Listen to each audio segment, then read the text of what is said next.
Hello, and welcome back to Crazy Dave's Kitchen, where today we're going to be making that fantastic winter squash bread that I made last week. It was really fantastic. In fact, Charlotte and I ate about the whole loaf, pretty much half of the loaf on that Sunday last week.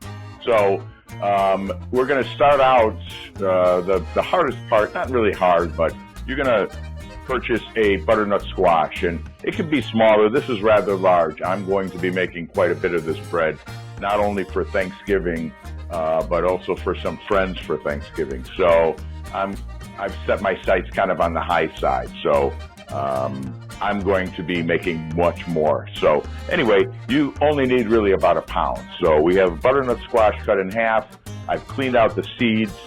And what we're going to do is bake this for 40 minutes in a 425-degree oven. And then we're going to let this cool, and we're going to scoop it out and put it in another container. But all we're going to do right now, we're just going to take some cooking spray and a baking sheet, and we're just going to spray the baking sheet like so. Nice and coated. We're going to lay down the squash face down on the baking sheet, and we're going to cook this for 40 minutes. And then we're going to use parts of the squash within the bread, which I'll show you shortly. Okay, so I have some leftover squash from last week, which I already have in a little bowl here. So I have 1 cup of the butternut squash, or 230 grams.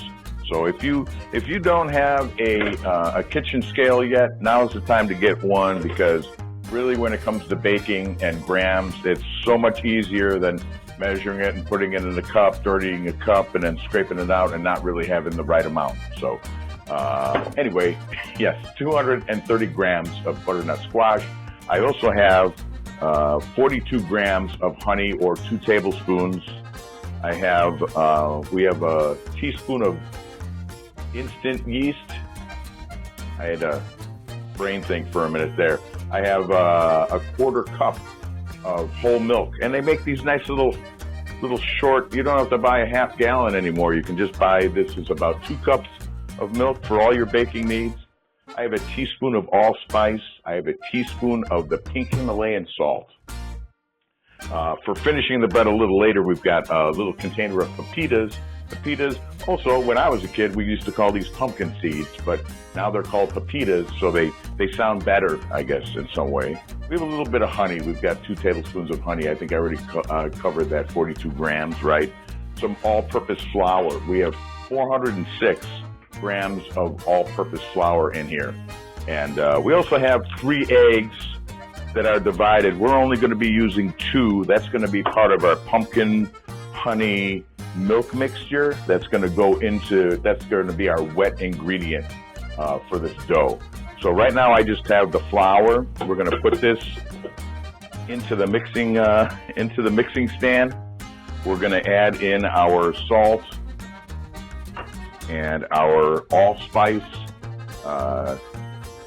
teaspoon allspice, teaspoon salt, teaspoon instant yeast, right?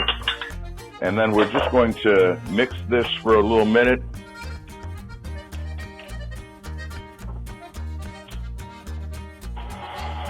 Just to kind of get the ingredients sort of combined. While that's going, we're going to go ahead and take our squash mixture. We're going to add some honey to the squash, just like so.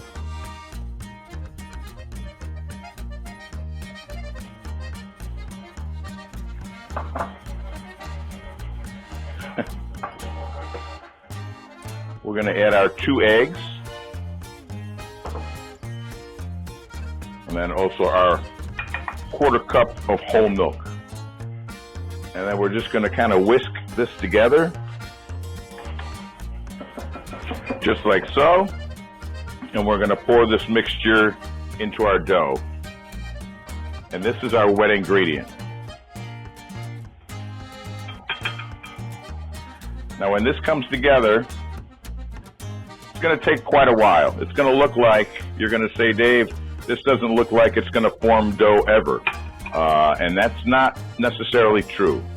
It will, it's just going to take a while. This is going to really need for a solid 6 to 8 minutes before it really forms a nice dough. And pulls away from the sides.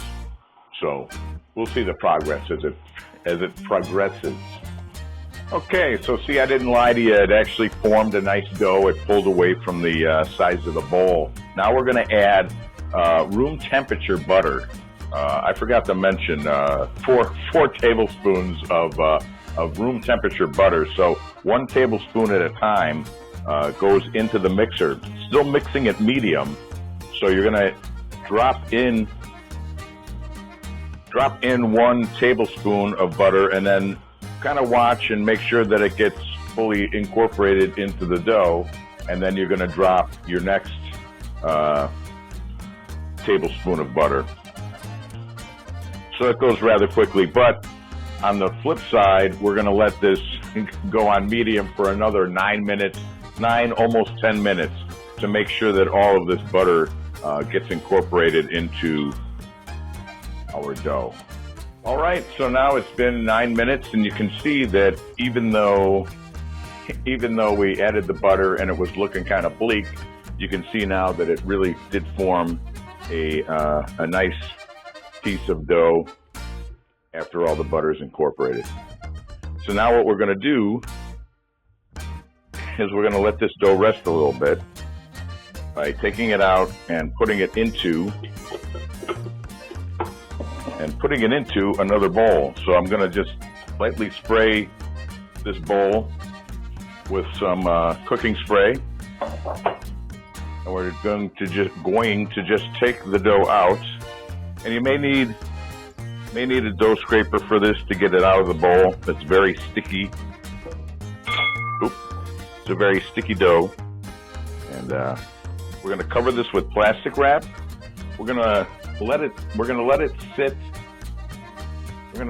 out on the counter for about an hour, covered in plastic wrap. Then we're going to move it to the refrigerator, and we're going to let it sit in there for a minimum of 4 hours, but you can also leave it there overnight. So we will see you after the 4 hours for forming the bread into the loaf. Okay, so it's been 4 hours that the dough was in the refrigerator, and I just took it out and I put it on the scale, and I weighed it as a whole, and then I divided that by 3 to get 3 even pieces of dough that we're now going to roll out into approximately 18-inch ropes, more or less. So we've done this before with the Italian braided bread. So we're going to do this again with this winter squash bread, and it really adds a nice effect to the loaf in general. A nice design. All right, so here's our 3 18-inch ropes of dough, and now we're just basically going to put these together. We're going to pinch the ends here at the one end all together, and we're going to just tuck this pinched end underneath the loaf like so, and then we're going to just kind of go one across the other. So here's one here, one here, one here. We're going to cross this one over. We'll cross this one over. We're just going to make a little braid all the way down to the other end here, just like so.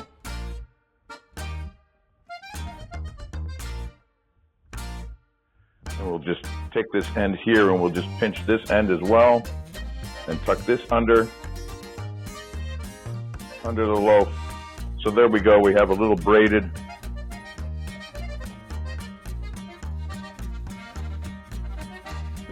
dough. Now I have a parchment paper lined sheet,